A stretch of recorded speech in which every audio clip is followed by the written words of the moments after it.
سمیع ابراہیم کو، آفتاب اقبال کو، عمران ریاض سمیت تمام ڈیجیٹل صحافیوں کو انہوں نے اغوا کر لیا بعد میں، جنہوں نے وہاں کوریج کی۔ اس لیے عالمی عدالتوں میں عالمی انصاف کے لیے کیس جائے گا، بڑا سٹرونگ اور مضبوط کیس، اور اس میں دیکھیں تفصیلی فیصلہ، نہ اس میں انصاف کے تقاضے پورے ہوئے، نہ فیئر ٹرائل کا حق ہوا، فوجی وردی پہننے پر، کسی کو پینٹ اٹھانے پر، کسی کو کورما، کسی کو مطلب مور غائب کرنے پر، اٹھانے پر 6 سال 10 سال سزائیں۔ پاکستان کا قانون ہے جلاؤ گھراؤ اور عوامی املاک کو نقصان پہنچانے کا، دفعہ 147 سے 148 کے تحت 6 مہینے قید یا جرمانہ ہے۔ اب آپ نے عوام کو ڈرانے دھمکانے کے لیے دہشت گردی کے قانون لگائیں تو اس میں عمر قید ڈال دیں اب سزا، لیکن یہ کسی بھی اپیلیٹ بڑی کورٹ میں جا کے ختم ہو جاتا ہے، کیونکہ نہ آپ کے گواہ ان کے پاس ہے، نہ ثبوت ہے۔ اب آپ دیکھیں کہ 1.5 سال میں پروسیکیوٹر کے پاس کوئی ثبوت نہیں تھا، باقی 9 مئی کے کیسز میں سب لوگ رہا ہو گئے، 2 گواہ ان کے پاس پولیس کے کانسٹیبل اور ایک ASI تھا شاید، اور انہیں 49 مقدمات میں گواہ کے طور پر پیش کیا گیا۔ وہ قاضی جیسا بدکردار جج بھی یہ کہتا رہا کہ ہماری چونکہ سول عدالتیں موجود ہیں، وہاں دہشت گردی کے مقدمات سنیں، اس میں بلکہ قاضی نے APS کا، آپ کو پتہ ہے سانحہ جو پاکستان کا سب سے بڑا سانحہ تھا، ان لوگوں کے ٹرائل بھی انسداد دہشت گردی میں کیے گئے۔ تو ان پاکستان کے عام لوگوں کو 25 سال کی سزائیں، 25 لوگوں کو، یہ انٹرنیشنل کورٹ آف جسٹس میں معاملہ جائے گا اور یہ انشاءاللہ معاملہ اڑ جائے گا۔ اور اس میں یہ اب حکومت اپنی طرف سے زور ڈالنے کے لیے جنرل فیض کو بھی ملٹری عدالت سے شاید موت کی سزا، عمر قید سزا دے دے کہ جی دیکھیں ہم نے اپنا ایک جرنیل بھی قربان کر دیا، یہ کام پکڑ، لیکن وہ چونکہ آرمی کا ہے اور یہ ملٹری عدالتیں ہیں، وہ یہ مرضی جو ان کا دل میں آئے کرے، سویلین کے ساتھ یہ نہیں کر سکتے۔ حکومتی اعلیٰ عہدیدار خود مجھے بتا رہے ہیں کہ یہ سزائیں جو ہیں وہ دلوائی گئی ہیں عالمی پریشر کو کم کرنے کے لیے، اور یہ بھی کہہ رہے ہیں کہ ہم عمران خان کو 9 مئی کے معاملے میں سزا نہیں دیں گے، لیکن باقی لوگوں کو نہیں چھوڑیں گے تاکہ معاملہ ہماری فیس سیونگ ہو۔ اور جنرل فیض کا بھی اس نے ذکر کیا، لیکن میں ان باتوں کو اب تسلیم نہیں کرتا، اس کی وجہ بڑی اہم ہے۔ بہرحال خان نے رد عمل دیا، اعلان بھی کیا، اور وہ تفصیل انشاءاللہ کل آپ کے سامنے بھی آ جائے گی۔ آج جو صحافیوں کے ساتھ ملاقات تھی خان کی، رات 12 بجے تک آج کا وقت ہے۔ سول نافرمانی کا پہلا مرحلہ، اوورسیز ریمیٹنس بند ہوں گی، دوسرا سول نافرمانی باقاعدہ شروع ہوگی، اور یہ حکومت نے حقیقی طور پہ اپنے سیاسی کفن میں اپنے تابوت میں کیل ٹھوک دی ہے۔ خان نے تو انہیں بڑا اچھا مشورہ دیا ہے کہ آپ سیدھا سیدھا مارشل لا لگا دیں، کم از کم اس میں آپ یہ کہیں گے آئین معطل ہے، عدالتیں ہیں ہی نہیں ہیں، آپ جو مرضی کریں کوئی پوچھے گا ہی نہیں۔ اور یہاں میں آپ کو یہ بات بتا دوں، یہ بات زیر غور ہے، 20 جنوری ڈونلڈ ٹرمپ کے ہم حلف نامے کے بعد اگر یہ ڈائریکٹ دباؤ آیا تو یہ لوگ مارشل لا کی کوشش کریں گے۔ یہ میں آپ کو بہت بڑی خبر دے رہا ہوں، یہ آپشن انہوں نے رکھا ہوا ہے اسی لیے کہ اگر جج بھی خود بننا ہے، جیوری بھی خود بننا ہے، سزا بھی خود دینی ہے، اور جمہوریت کا صرف نام رکھنا ہے، اور اس میں بھی کیس کمزور ہوگا تو پھر مارشل لا کی طرف جائے۔ خان نے القادر ٹرسٹ کے بارے میں نے کہہ دیا اپنے کہ کل کا فیصلہ انہوں نے لکھا ہوا ہے، تینوں جج جو عدالت میں آ کے میری خدمت میں حاضر ہو کے بوگس بے گناہ کیسز پہ سزا دیتے رہے، خان نے کہا اس میں مجھے تو کوئی فرق نہیں پڑا، البتہ آئین اور قانون کا جو اشر ہے وہ دنیا دیکھ رہی ہے ساری۔ اٹک جیل میں ابھی بھی تحریک انصاف کے سردی میں ٹینٹ لگا کے لوگ رکھے گئے، خان کو اس پہ تکلیف ہے۔ قاضی کی ریٹائرمنٹ کے بعد عمران خان کو لگتا تھا کہ سپریم کورٹ میں شاید ججز کھڑے ہو جائیں، لیکن یہاں چونکہ جسٹس امین الدین خان جیسے، جسٹس منیر کے لونڈے مطلب جج لگائے گئے ہیں، معاف کیجیے گا، جو سرکس 26ویں ترمیم پہ آپ نے دیکھا صبح 6 بجے تک انہوں نے بٹھا کے لوگوں کو اغوا کر کے اہل خانہ کو اٹھا کے ووٹ لائے، اس کا نتیجہ کیا نکلا؟ نتیجہ انہوں نے جوڈیشل کمیشن ایک بنایا 13 رکنی، اور اس میں 6-7 سے اپنے حق میں فیصلہ کر لیا، 7واں ووٹ واحد ووٹ میں جسٹس امین الدین خان نے خود کو دوسری مرتبہ ڈال دیا۔ یہ پاکستان کی تاریخ کا متنازع آئینی بینچ جو اپنے ہی حق میں فیصلہ، جوڈیشل کمیشن میں یہ 26ویں ترمیم کے بعد بنا تھا نا، اس میں اکثریت کس کی ہے دیکھیں، نون لیگ، پیپلز پارٹی اور ایک جسٹس امین، یہ 3 لوگ ہیں اس میں۔ مطلب آپ اندازہ کریں کہ اعظم نذیر تارڑ حکومت کا، اٹارنی جنرل منصور حکومت کا، فاروق ایچ نائک کا پیپلز پارٹی کا، اسپیکر کا نمائندہ حکومت کا، بار کونسل کروڑوں روپے جنہیں فنڈ ملے وہ حکومت کا، اب یہ لوگ آئینی بینچ کی حمایت کر رہے ہیں 6-6 سے برابر۔ جسٹس امین الدین خان اپنی حمایت خود میں وہ ووٹ ڈال گیا۔ سپریم کورٹ کے تمام ججز، یہ چیف جسٹس یحییٰ آفریدی، منصور علی خان، منیب حسن، جمال مندوخیل بھی ان کی مخالفت میں آئینی بینچ کو، لیکن اس نے کہا جی 6 مہینے توسیع ہے، 4 جولائی 2025 تک کام کریں گے، اس کے بعد ختم، مطلب اس وقت تک یہ سارے معاملات حل کرنے ہیں۔ اب یہ معاملہ جو ہے ابھی جائے گا وہ مزید آگے بھی۔ اب خان کے کیسز میں دیکھیں، آج بھی خان نے اس جج کو منہ پر کہا کہ 10 سال کے تمہارے پاس پڑے ہوئے کیس ہیں اور تم ان سننے سے انکار کر رہے ہو، تم میرے کیس کو فاسٹ ٹریک پہ چڑھا رہے ہو صرف اس وجہ سے کہ مجھے 3-4 مہینے جیل میں رکھ کے جولائی تک معاملہ کھینچ کے لے جاؤ۔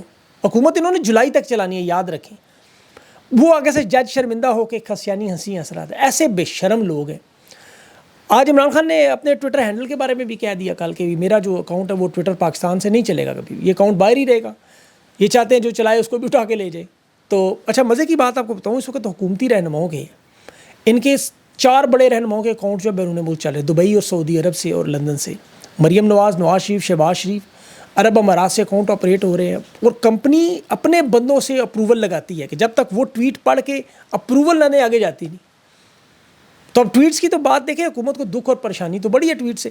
سب سے زیادہ دکھ اور پریشانی نے کہاں سے؟ امریکہ والی ٹویٹ سے. اب دیکھیں ڈونلڈ ٹرمپ کی ایڈمنسٹریشن کو جو کہہ رہے تھے نا، یہ پتہ نہیں چل رہا کہ یہ کیا ہو رہا ہے جو ٹویٹر پہ ٹویٹس آ رہی ہیں لگاتار. ٹرمپ ایڈمنسٹریشن نے اپنے اہلکاروں کو ٹویٹ سے روکا نہیں، ورنہ دنیا کی تاریخ میں اتنے ہائی لیول پر اس طرح کی ٹویٹس جو رچرڈ گرینل اور امریکی اعلیٰ عہدیداروں کی طرف سے آ رہی ہیں، حکومتی لوگوں کی طرف سے آ رہی ہیں، کانگریس کے لوگوں سے آ رہی ہیں، وہ اس طرح آتی نہیں. اور یہ باقاعدہ طور پر کہا جا رہا ہے ڈونلڈ ٹرمپ کی حمایت سے آ رہی ہیں. اب حکومت کوشش کر رہی ہے کہ رچرڈ گرینل کا اور ان لوگوں کے اکاؤنٹس جو ہیں وہ جعلی ثابت کر دیں، کیونکہ اتنی زیادہ ٹویٹ وائرل ہوں.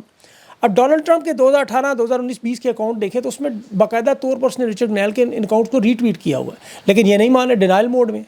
وہ ڈینائل موڈ اب کیا ہوتا ہے وہ بھی آپ کو بتا دوں. ان کی سچویشن کیا ہے، سائیکالوجی میں ایک نفسیاتی عمل ہے کہ جب آپ حقیقت کو تسلیم کرنے سے انکار کرتے ہیں، کیونکہ جھٹکا لگتا ہے، اور یہ جھٹکا اتنا شدید ہوتا ہے کہ بندہ سوچتا ہے میرے ساتھ یہ نہیں ہو سکتا. مثال کے طور پر خدا نخواستہ کوئی رپورٹ آئے، کوئی رزلٹ آئے آپ کی بیماری کی اور خطرناک بیماری لگ جائے، تو آپ کہتے ہیں یہ رپورٹ غلط ہے. نہیں مانتا بندہ، تسلیم نہیں کرتا.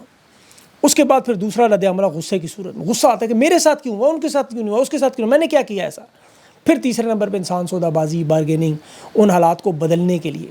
مثلا وہ کہتا ہے چلو یہ ٹھیک ہو جائے گا ایک دن، میں سب کچھ ٹھیک کر لوں گا. یہ اس موڈ میں چلا جاتا ہے. جو یہ موڈ گزرتا ہے اس کے بعد پھر اگلا مرحلہ شروع ہوتا ہے اداسی کا، کہ حقیقت کو قبول کرنا شروع ہوتا ہے، افسوس کرتا ہے، دکھی ہوتا ہے. پھر کہنا شروع کرتا ہے اچھا واقعی میں بیمار ہوں، میں کچھ نہیں کر سکتا، چلو اب کیا کیا جائے. اور پھر اس کے بعد آتا ہے اگلا مرحلہ قبولیت کا، جب اس حقیقت کو وہ قبول کرنے پر مجبور ہوتا ہے، آگے بڑھنے کی کوشش کرتا ہے. یہ اسٹیبلشمنٹ حکومت کے حالات ہیں، یہ حقیقت سے فرار ہونے کی کوشش کرتے رہے. صورتحال ان کے سامنے تھی، یہ جھوٹے بیانیے اور بہانے بناتے رہے، ثبوت ان کے سامنے تھے سارے کے سارے. انہوں نے انکار کیا، اب یہ خود کو یقین دلاتے رہے سب اچھا ہے کی رپورٹ ہے، سب کچھ ٹھیک ہے. ایسا کچھ بھی نہیں تھا. لیکن جو صدمہ اور تکلیف اس شدت سے ہے کہ اب اس حقیقت کو قبول کرنے کے علاوہ ان کے پاس کوئی رائے نہیں. انہیں کرنا پڑے گا سرنڈر، کرنا پڑے گا قبول، اور کوئی راستہ ان کے پاس نہیں. کیونکہ جن کے سر پر یہ اکڑ رہے تھے وہ جا رہے ہیں، وہ چلے گئے. آپ دیکھ لیں 2024 کے جو الیکشن تھے، بائیڈن حکومت کے، برطانوی حکومت کے اور یورپی فارم 47 کی حکومت انہوں نے تسلیم کر لی لوگوں نے. ڈونلڈ بلوم امریکی سفیر پولیس کے آئی جی کے ساتھ کھڑا ہو کے ظلم و ستم ہوتا رہا. محسن نقوی جس نے الیکشن کروایا اس کے ساتھ جین میریٹ کھڑی ہوتی رہی. الیکشن کمشنر سے الیکشن کروایا، یورپی یونین کی چیف اس کے ساتھ آگے کھڑی ہوگی. انہوں نے ثبوت دیے کہ الیکشن ان کی مرضی سے ہو رہے ہیں. پاکستان کا بدترین الیکشن ان لوگوں کی حمایت تھی، یہ آئی ایم ایف کے فنڈ ملے. لیکن اب یہ سب کچھ کیوں بدلتا جا رہا ہے؟ اسی لیے ہم لوگ کہتے ہیں امریکہ سے جب بدلے گا سب بدلے گا. جو بڑے بڑے پاکستان کے سیاستدان 20 الیکشن لڑ رہے ہیں، وہ کہہ رہے ہیں 2024 فروری کا الیکشن اپنی زندگی میں ایسا الیکشن نہیں دیکھا کہ پولنگ سٹیشن نہ ہو امیدوار کا، اس کا کیمپ نہ ہو، انتخابی نشان نہ ہو، امیدوار کا کوئی جلسہ جلوس، اس کا بینر اور تصویر تک نہ ہو، اور لوگوں کو امیدوار کا نام تک نہ پتہ ہو، اور وہ امیدوار تمام بڑی بڑی جماعتوں سے سب سے زیادہ ووٹ لے جائے. یہ ہوا ہے پاکستان کی تاریخ میں. یہ وہ الیکشن تھے جن کی سپورٹ یہ کرتے رہے. اب وہ سپورٹ سے ہٹ گئے. اب خان کی بدقسمتی طریقے سے آپ کا دشمن انگریز سے بھی گھٹیا نکلا. گاندھی صاحب نے سول نافرمانی کی مہم چلائی. انگریز چاہتا تو ملٹری عدالتیں بنا کے اٹھا لیتا سب کو. انگریز چاہتا تو ریڑھی والے جن کے اوپر 9 مئی کے کیس بنا دیے گئے کیونکہ مونگ پھلی نہیں دیتے، انگریز چاہتا تو عورتوں کے سروں سے بھی چادریں چھین لیتا، لیکن اس نے نہیں کیا. ایک جنرل ڈائر نے 26 نومبر کی طرح گولیاں چلائیں، اسے بھی انہوں نے برطرف کیا انگریز نے. لیکن جب یہ نہ مانے تو اس کا پھر نتیجہ کیا نکلتا ہے؟ دیکھیں جس ملک میں جمہوریت ہو وہاں کے حکمران کا طرز مخاطب اور بات کیا. مودی کویت میں کل کیا کہہ رہا تھا؟ ڈیجیٹلائزیشن. ذرا سنیں، 10 سال میں بھارت زمین سے چاند تک 8 گنا زیادہ فائبر آپٹکس کیبل اپنے ملکوں میں لگا چکا ہے. گاؤں دیہات گوٹھوں میں ڈیجیٹل پیمنٹس ہو رہی ہیں. دنیا کی چوتھی بڑی اکانومی بننے جا رہی. ویژن 2047 کا پاکستان میں انٹرنیٹ بند، واٹس ایپ بند، ٹویٹر بند، فری لانس بزنس بند، لارج اسکیل انڈسٹریاں بند، پی آئی اے کو خریدنے کو تیار نہیں، قرضے کی قسطیں نکالنے کے لیے مزید قرضے اور امداد اور بھیک. اور فارم 47 کے وزیر اعظم اور ان کی تقاریر سنیں تو کیا بات ہوتی ہے کہ 9 مئی 9 مئی 9 مئی. اب وہ 9 مئی بار آ گیا، آخر اینڈ تک لگ گیا. اب اس کے بعد کیا کریں گے؟ 9 مئی میں تو سزائیں دے دیں، یہی کر سکتے تھے نا. 6 سال 10 سال عمر قید. اب پھانسی گھاٹ تو کھول نہیں سکتے تھے کہ ساروں کے ساروں کو پھانسیاں لگا دیں. یہ تو نہیں کر سکتے تھے، یہی کر سکتے تھے جو کر دیا انہوں نے. اب اس کے بعد اگلا مرحلہ کیا ہے؟ تو وہ ڈینائل موڈ سے نکل کر اب یہ ایکسیپٹنس کی طرف آ رہے ہیں. تو یہ 15-20 دن ان کو، یہ جنوری کے 20 دن ہیں، ان میں آپ کو بڑے بڑے فیصلے انشاءاللہ ہوتے ہوئے نظر آئیں گے. اندرون خانہ ان کی بالکل یقین کریں ٹانگیں کانپ چکی. اس میں آپ کو بتاؤں وہ شام میں بشار الاسد کی جو ٹیم تھی ان کی باتیں آپ سنیں ذرا، ان کی یہ اقتدار ختم ہونے والی رات تک کی باتیں سنیں، آپ کہیں گے یار یہ تو اتنے طاقتور. اگلے دن ان کے حالات دیکھیں، وہ سارے کے سارے ملٹری ہتھیار اپنی وردیاں چھوڑ کے بھاگ گئے. اب جنرل یحییٰ خان اور AK نیازی کی باتیں سنیں 1971 کے ٹائم کی، 15 دسمبر کی رات تک.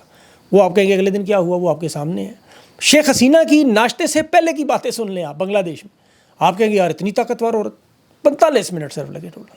تو پھر یہی ہے، اب ان کے پاس وقت کم ہے، اللہ انہیں ہدایت دے اور عقل دے. میں تو کہتا ہوں کیونکہ جو آگے حالات ہیں وہ پھر ان کے کنٹرول میں نہیں رہے. شیخ حسینہ کے پاس تو بھارت موجود تھا، وہ شام والے کے پاس تو ماسکو موجود تھا، بشار الاسد کے پاس، اشرف غنی کے پاس تو دبئی. یہ کہاں جائیں گے، یہ کہاں جائیں گے آپ سوچیں. مجھے تو ان کے جو عبرتناک انجام سے خوف آتا ہے. تو اللہ تعالیٰ رحم کرے اور ان لوگوں کو، سب لوگوں کو عقل دے اور یہ معاملات کو بہتر کر کے مینڈیٹ جس کے حوالے کریں، نئے انتخابات کرائیں اور جان چھڑائیں اپنی. اس کے آگے کوئی حل نہیں ہے. اب یہ جتنا مرضی ٹائم حاصل کرتے نہیں، اب یہ گزرتا ہوا ہر دن ان کے لیے مزید عذاب لیتا جا رہا ہے. تو طاقت سے تو حل نہیں ہوگا، جو مرضی کر لیں. اپنا خیال رکھیں. انشاءاللہ اگلے ویلاگ تک کے لیے مجھے اجازت دیں. اللہ حافظ.